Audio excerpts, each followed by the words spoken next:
하나님의 숨결이 막바지를 향해 가고 있습니다. 여기까지 잘 따라와 주신 여러분들 정말 치하하고 사랑하고 축복합니다. 그런데 우리의 이 말씀 묵상이 여기에서 끝나는 것이 아니라 2024년 새로운 프로젝트로 1년을 한 번 더 가게 됩니다. 하나님의 숨결 기억하시죠? 카테큐메네테라고 하는 초대교회 성도들이 이 정도는 공부했을 것이다. 우리들이 365개의 주제로 우리들이 배웠어요.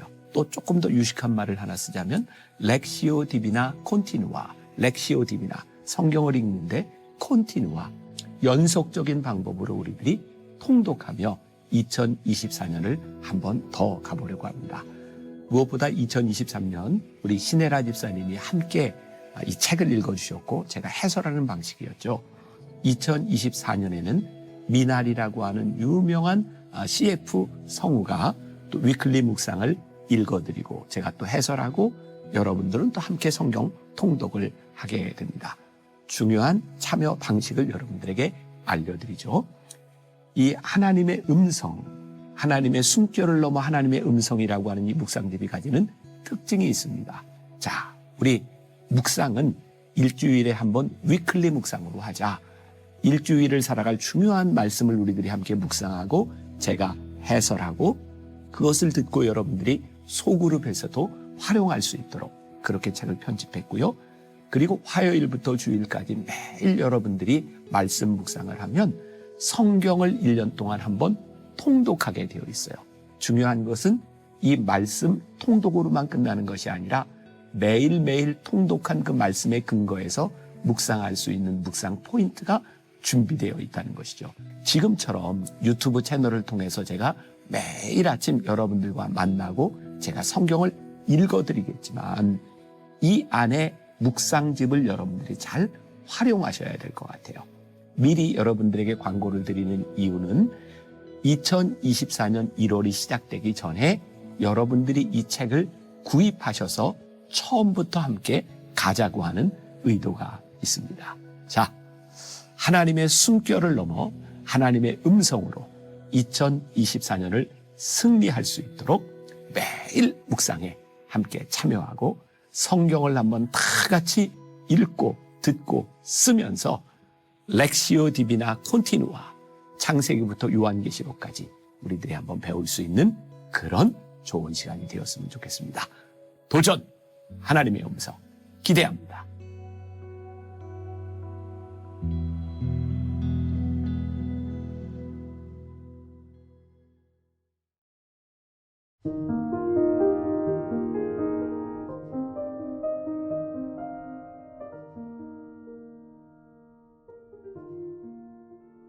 오직 은혜. 로마서 5장 20절, 누가복음 4장 18, 19절. 율법이 들어온 것은 범죄를 더하게 하려 함이라. 그러나 죄가 더한 것에 은혜가 더욱 넘쳤나니 주의 성령이 내게 임하셨으니 이는 가난한 자에게 복음을 전하게 하시려고 내게 기름을 부으시고 나를 보내사 포로된 자에게 자유를, 눈먼 자에게 다시 보게 함을 전파하며 눌린 자를 자유롭게 하고 주의 은혜의 해를 전파하게 하려 하심이라 하였더라. 오늘날 교회 안에 이단만큼 심각한 문제가 율법주의입니다. 박정근 목사의 복음의 자유를 누려라에 보면 율법주의를 나의 어떤 노력으로 하나님의 호의를 얻으려는 생각이라고 정의했습니다. 신앙이 율법적으로 변하는 순간 우리는 하나님이 주신 자유를 잃어버리게 됩니다. 하나님의 값없는 은혜로 그분의 자녀가 되었음에도 어떻게든 나 자신을 증명하려 하지는 않습니까? 행위로 더 큰 사랑을 받으려 하지는 않습니까? 제리 브리지스는 우리는 기껏 은혜로 구원을 받아놓고 자기 행위의 땀으로 살아간다고 말합니다. 처음부터 하나님은 우리에게 초인적인 사랑을 요구하시지 않았습니다. 초인적인 그리스도인이 되라고 요구하시지도 않았습니다. 단지 우리가 받은 사랑으로 사랑하라고 말씀하셨을 뿐입니다. 예수님께 나아오는 것이 은혜이듯 그리스도인으로 성장하는 데 필요한 것도 은혜입니다. 은혜는 우리를 해방시키지만 행위는 우리를 다시 감옥에 가둡니다.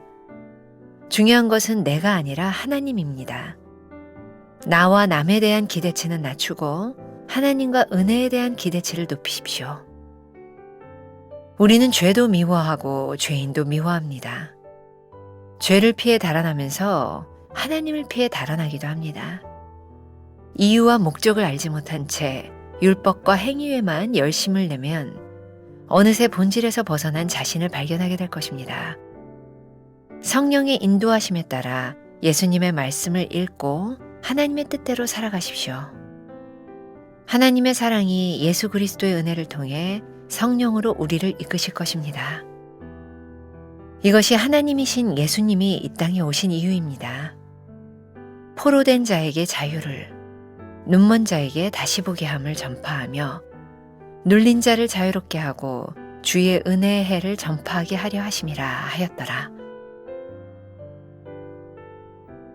나는 오직 은혜를 의지하며 살아갑니까? 성부, 성자, 성령 하나님과 늘 동행하며 살아갑니까? 내가 봉사, 헌신, 사역하는 이유와 목적은 무엇입니까? 오늘은 12월 26일입니다. 오직 은혜라는 제목으로 말씀을 함께 나누어 보려고 합니다. 1년이 이렇게 지나가네요. 이제 한 주간 정도를 남겨놓고 있습니다. 한 해를 마감하는 크리스마스를 지나며 임마누엘 하나님을 고백한 우리들에게 가장 중요한 단어가 뭘까 생각해 보니까 그것은 은혜라는 단어 하나일 것 같아요. 우리가 앞으로 며칠 동안 계속해서 은혜에 대한 말씀을 나누게 될 텐데 이 은혜를 이해하기 위해서 우리는 율법과 은혜를 조금 비교하는 것이 필요할 것 같다는 생각이 듭니다. 오늘 본문 말씀 중에 하나인 로마서 5장 20절 말씀 제가 다시 한번 읽어드릴게요. 율법이 들어온 것은 범죄를 더하게 하려 함이라. 그러나 죄가 더한 것에 은혜가 더욱 넘쳤나니. 로마서, 특히 복음의 핵심을 이야기한다는 로마서는 이 율법과 은혜를 계속해서 대비해 이야기하고 있죠. 어쩌면 사도 바울의 삶 가운데 그런 고백이 있었던 것 같아요. 율법의 삶을 살았던 그에게 해결되지 않았던 죄의 문제. 하나님의 은혜를 경험하면서 그가 누렸던 자유. 근데 그의 삶에 계속해서 율법과 은혜라고 하는 것은 계속 갈등의 요인이 되었던 거죠. 여러분들 책에도 나와 있지만 그 두 번째 문단에 제리 브리지스가 한 말, 우리는 기껏 은혜로 구원받아 놓고 자기의 행위의 땀으로 살아간다라는 말. 참 의미 있고 중요한 말인 것 같아요. 죄 가운데 자유함을 모르고 살았던 우리가 하나님의 은혜로 자유함을 누리고 하나님의 은혜를 고백하는데 언제부터인가 나도 모르게 다시 율법 가운데 빠져들어가는 모습. 결국 하나님의 은혜로 자유함을 얻고 죄사함을 얻은 우리가 그 은혜 가운데 어떻게 다시 율법으로 빠져들어가지 않고 계속해서 은혜를 누리며 살아갈 수 있는가. 그게 어쩌면 우리 신앙의 가장 큰 도전이 되는 그런 문제는 아닐까라는 생각이 들기도 합니다. 자, 첫 번째 문단으로 다시 올라가 볼게요. 하나님의 숨결. 오늘날 교회 안에 이단만큼 심각한 문제가 율법주의입니다. 율법주의란 무엇을 의미하는 걸까요? 제가 2018년도에 썼던 책 치열한 도전에서 제가 율법에 대한 이야기를 다룬 부분이 있습니다. 조금 읽어드릴게요. 신앙인들 사이에서 가장 빈번하게 일어나고 있는 착각은 무엇일까? 나는 하나님을 잘 믿는다가 아닐까? 누군가 이런 생각을 할 때 중요한 건 하나님의 판단이다. 그 사람의 판단이 아니다. 다만 우리가 해야 하고 할 수 있는 일은 그 생각이 나만의 착각이 되지 않기 위해 신앙의 다름질을 하는 것이다. 예수님 당시에도 심각한 착각에 빠져 살던 이들이 있었다. 바로 바리새인들이다. 그들은 자기가 하나님을 가장 잘 믿는다고 생각했다.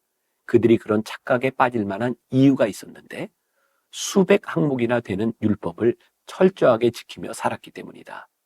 하지만 예수님은 그런 그들에게 단호히 아니다라고 하셨다. 그들이 착각하고 있다고 말씀하셨다.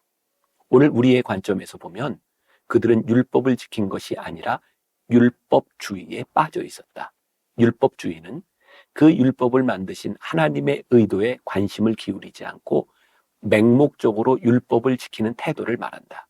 결국 율법주의는 하나님 없이 율법만 남은 상태다. 극단적으로 말하면 하나님 아닌 율법을 숭배한다. 바리새인들은 율법을 숭배했으면서도 하나님을 잘 믿는다고 착각했다.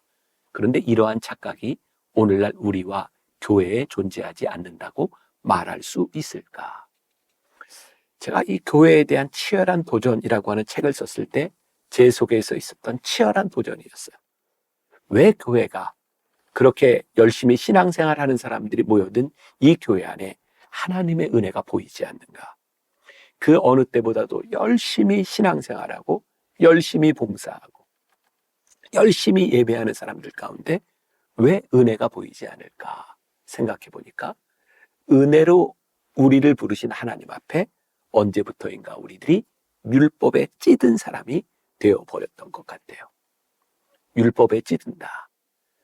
언제부터인가 기쁨은 사라지고 해야만 되는 일들로 우리들이 그렇게 살아가는 모습들이 우리를 참 힘들게 하고 있다는 생각이 들었어요. 제가 하나님의 은혜를 경험하고 난 후에 제가 명확하게 깨닫게 된 일이었어요.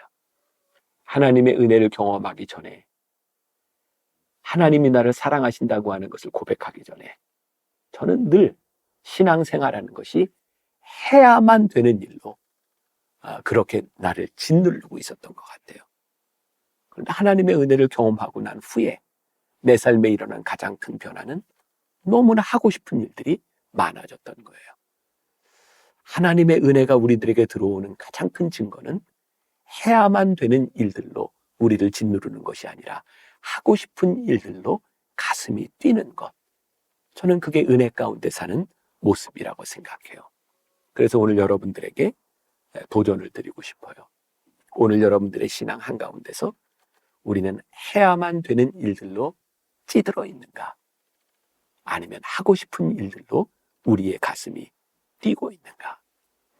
우리는 율법주의에 빠져 있는가? 아니면 하나님의 은혜가 우리를 붙들고 있는가를 생각해 볼 때가 아닌가라는 생각이 들어요. 조금 전에 제가 언급했던 제리 브리지스의 말, 우리는 기껏 은혜로 구원을 받아놓고 자기 행위의 땀으로 살아간다.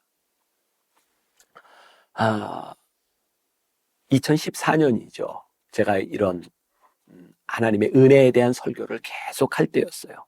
그리고 그때 제가 페이스북에 썼던 묵상 글이 있습니다. 한번 읽어드릴게요.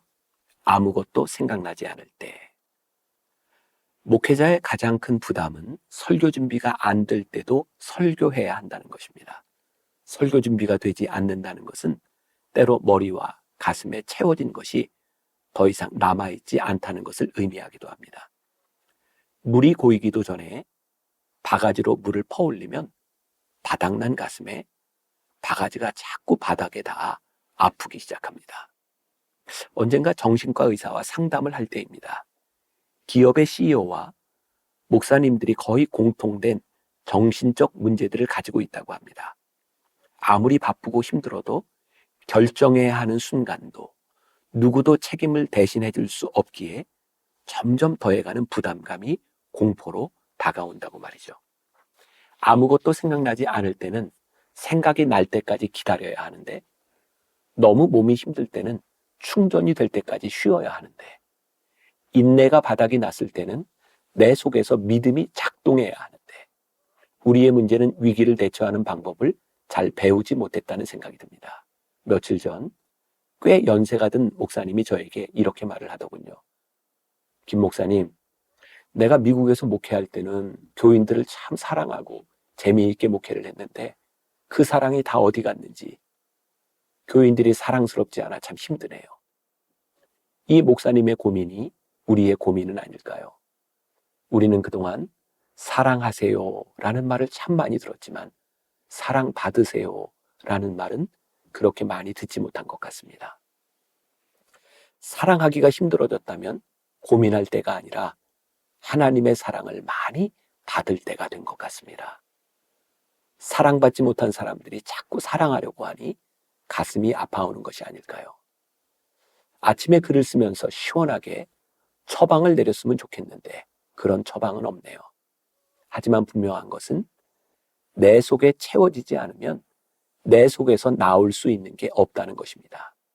그것이 시간, 쉼, 책, 기도, 묵상이 되었든 남을 위해서가 아니라 자기를 위해 가지는 시간이 필요하다는 생각이 드네요.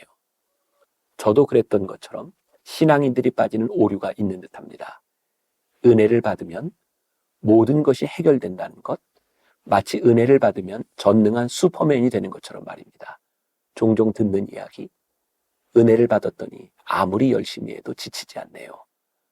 적어도 제가 생각하는 것은 은혜를 받으면 지치지 않는 것이 아니라 하나님의 채우심을 기대하는 사람이 되는 것이 아닐까요? 은혜는 우리로 하여금 사람 이상의 슈퍼맨을 만드는 것이 아니라 하나님 앞에 진정한 사람이 되는 것이 아닐까요? 하나님의 도우심이 없이는 살 수 없는 존재임을 아는 것 말입니다. 그래서 은혜를 받으면 강해지기보다는 점점 약해지는 것 같습니다.